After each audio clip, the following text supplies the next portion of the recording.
Sergio TV Lead. Inspire. Fulfill. Educate.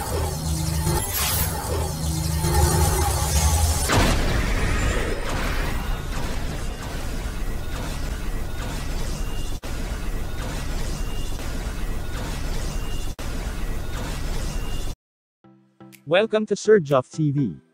Ngayong araw ay tutulungan na naman kitang sagutan ang iyong module. Handa ka na ba? Halika na, at umpisahan na natin. Ngayong araw ay pag-aaralan natin ang mga antas ng pamahalaan. May inihanda akong mga larawan upang magkaroon ka ng ideya tungkol sa ating bagong aralin.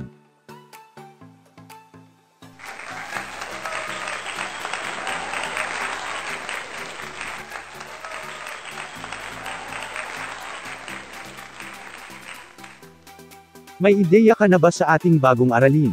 Magaling! Pero bago ang lahat, pakisagutan muna ang ating paunang pagsusulit. Panuto, piliin ang titik ng tamang sagot sapat lang bago ang bawat bilang. Isulat ang iyong sagot sa iyong kwaderno.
Narito ang mga kasagutan sa items 1 to 5 ng iyong paunang pagsusulit.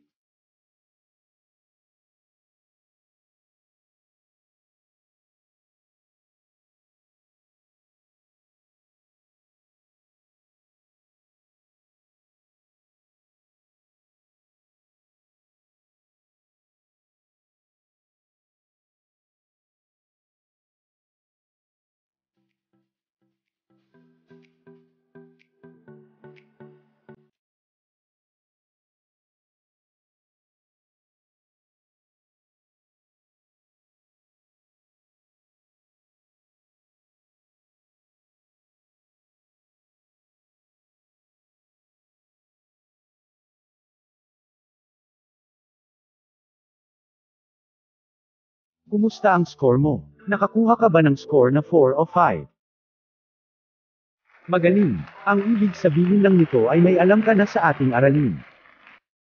Kung nakakuha ka naman ng score na 3 pababa, huwag kang mag-alala, huwag kang malungkot dahil pwede mo pa naman mapataas ang score mo kapag natalakay na natin ang iyong bagong aralin. Halika na at umpisahan na natin. Bago tayo dumako sa ating bagong aralin ay subukan mo muna ang iyong sarili kung may naalala ka pa sa iyong nakaraang aralin. Panuto, basahin at unawain ang mga sumusunod na pangungusap. Piliin at isulat ang titik ng tamang sagot sa iyong sagutang papel.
Narito ang mga kasagutan sa items 1 to 5.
Kumusta ang score mo? Nakakuha ka ba ng score na 4 o 5? Magaling! Nakakabilib ka naman.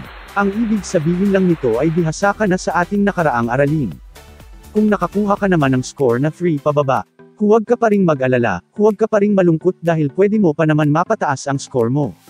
Balikan mo lang ang nakaraan nating video lesson at panuuri ng paulit-ulit hanggang ma-master mo na ang lesson at pwede ka pa ring kumuha ng pagsusulit ng paulit-ulit hanggang makakuha ka na ng mataas na score. Ngayon ay atin ang tatalakayin ang ating bagong aralin. Ano kaya ang papel na ginagampanan ng pamahalaan sa mga mamamayan nito? Bakit may mga pagkakataong mabagal ang pagtugon o hindi kaagad natutugunan ng pamahalaan ang pangangailangan ng mga mamamayan? Paano kaya ito masosolusyonan? Mga antas ng pamahalaan sa Pilipinas. Ang pamahalaan sa Pilipinas ay nahahati sa dalawang antas ayon sa lawak ng pamamahala nito sa nasasakupan. Ang mga ito ay ang pamahalaang pambansa at pamahalaang lokal. Ang pamahalaang pambansa ang nangangasiwa at nagpapatnubay sa mga gawaing isa sa katuparan ng pamahalaang lokal. Ang pamahalaang pambansa, ito ang namamahala sa buong Pilipinas sa pamumuno-pangulo ng bansa. Lahat ng mga suliranin na may kinalaman sa politika, lipunan at kabuhayan ay saklaw ng pamahalaang pambansa. Ang mga ipinatutupad na mga ordinansa o patakaran sa mga barangay, bayan, lungsod at lalawigan ay naaayon sa itinakda ng pamahalaang pambansa sa ilalim ng kapangyarihang itinakda ng saligang batas. Ang pamahalaang pambansa ay mayroong tatlong sangay. Ang sangay ehekutibo na pinamumunuan ng Pangulo katuwang ang pangalawang Pangulo at mga gabinete. Sangay lehislatibo na binubuo ng mga senador at mga kinatawan ng mga distrito at party lists, at sangay hudikatura na pinangangasiwaan ng mga mahistrado ng Korte Suprema.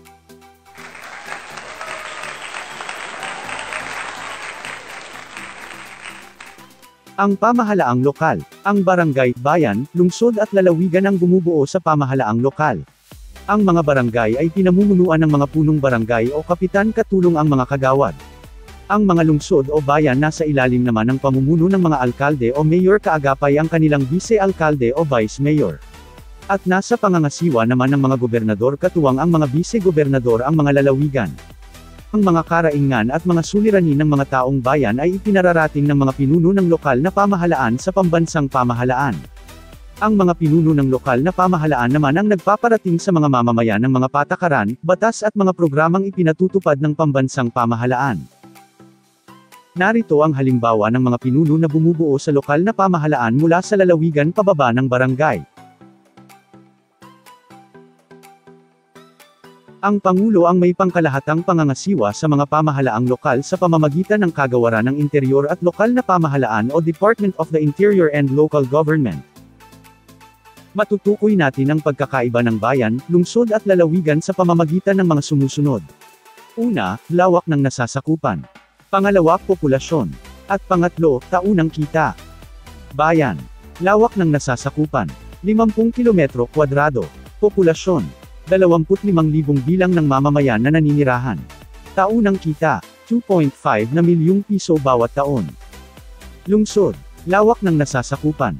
May sukat ng lupain na aabot sa 100 kilometro kwadrado o higit pa. Populasyon. May 150,000 bilang ng mamamayan na naninirahan.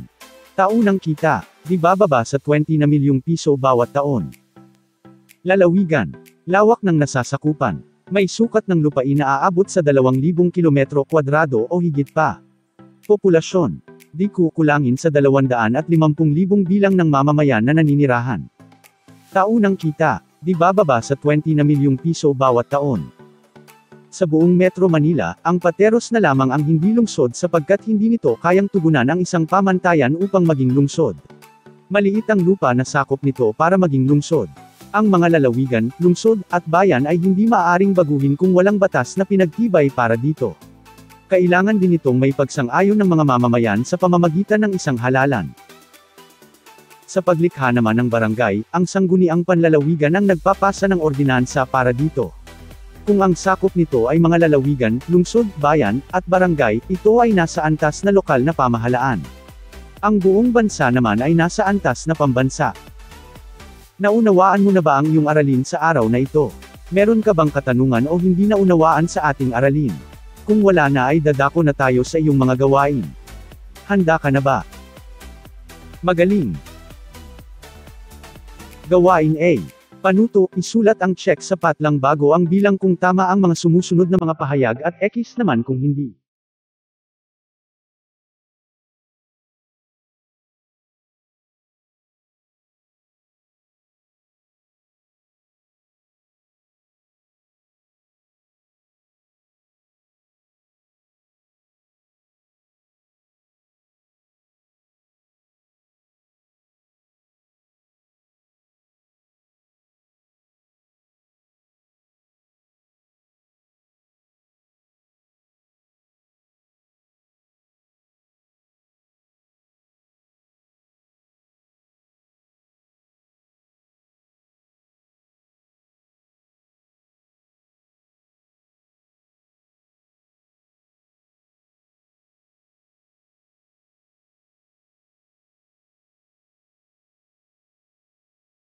Narito ang mga kasagutan sa items 1 to 5 ng gawain A.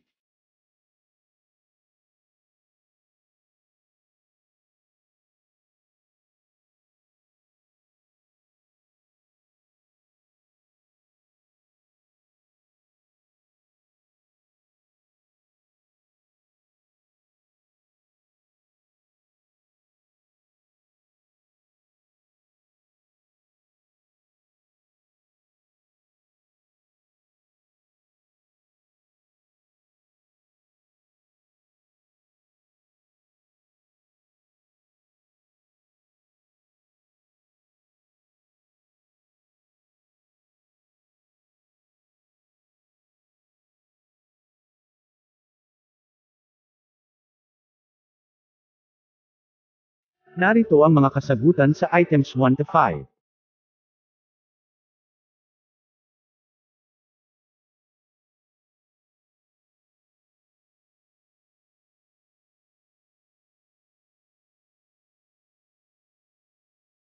Gawain B. Panuto, tukuyin kung pamahalaang pambansa o pamahalaang lokal ang mga sumusunod na mga pahayag. Isulat ang iyong sagot sa iyong kwaderno.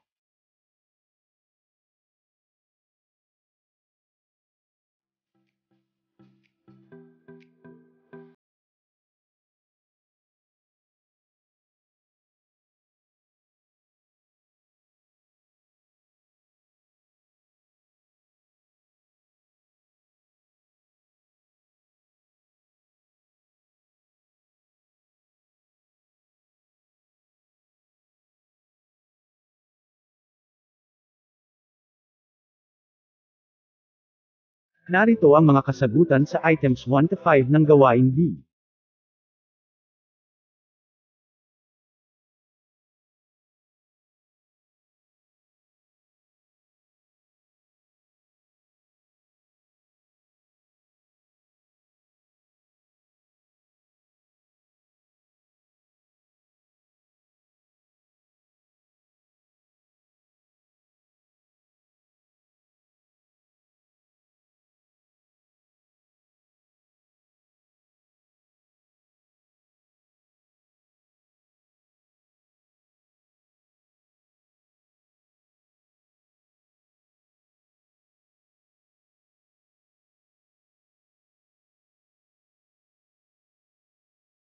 Nahirapan ka ba o nadalian sa iyong mga gawain?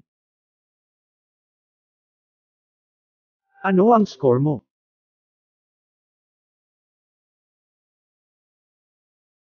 Wow! Mahusay! Ang ibig sabihin lang nito ay natuto ka sa ating bagong aralin.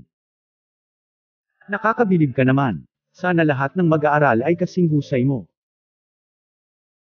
Tandaan, ang pamahalaan sa Pilipinas ay nahahati sa dalawang antas ayon sa lawak ng pamamahala nito sa nasasakupan.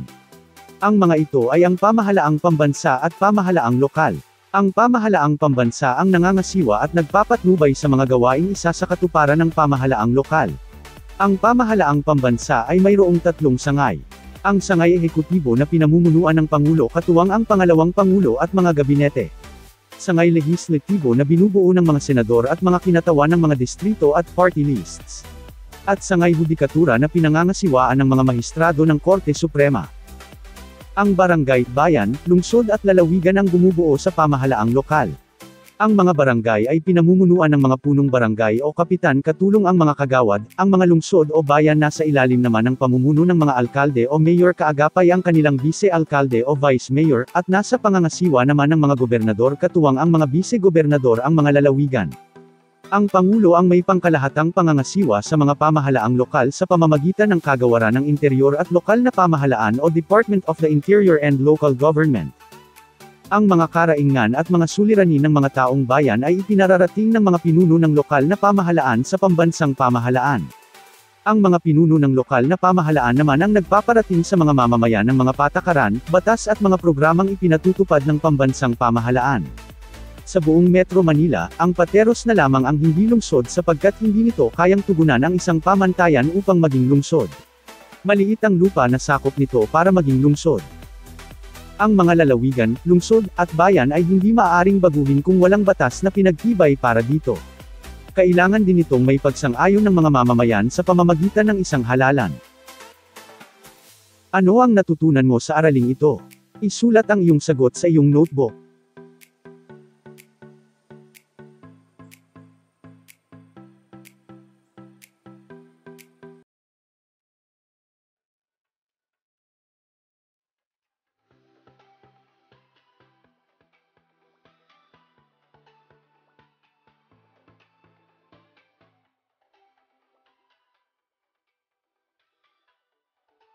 Sa tingin mo, ano ang mas mahalaga, ang pambansang pamahalaan o pamahalaang lokal? Ipaliwanag ang iyong sagot. Isulat ito sa iyong kwaderno.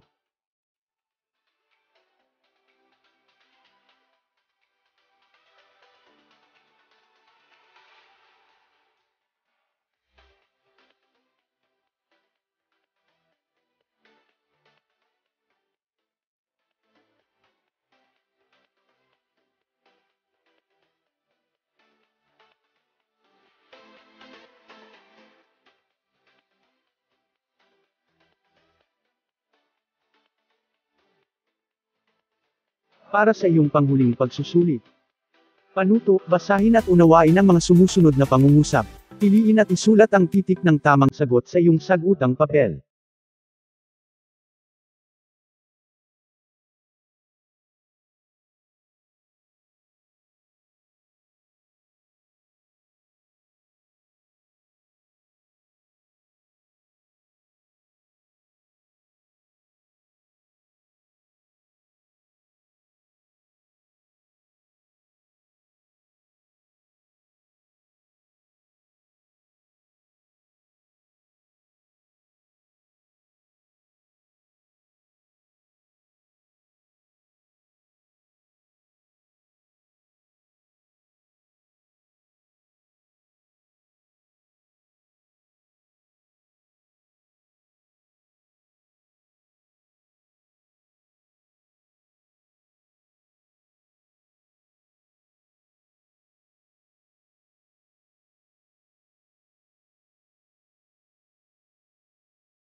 Narito ang mga kasagutan sa items 1 to 5 ng iyong panghuling pagsusulit. Narito ang mga kasagutan sa items 1 to 5 ng iyong paunang pagsusulit.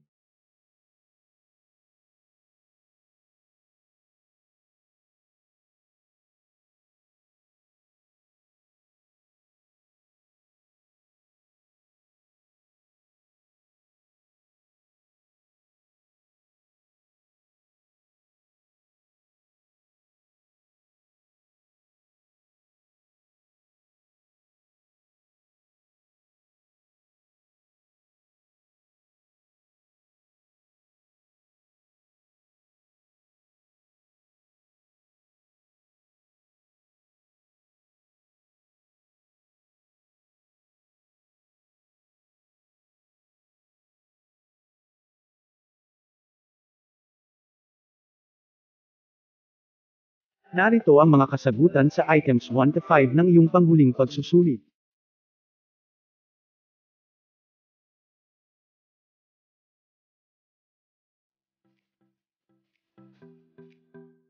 Ano ang score mo?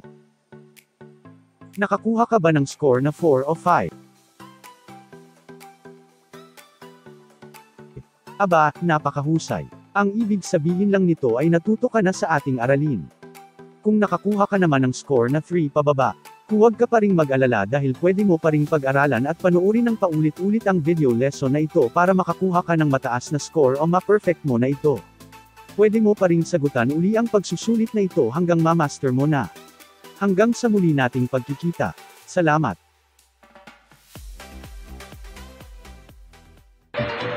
Huwag po natin kalimutang i-like, subscribe, and hit the bell button. Thank you. Sergio TV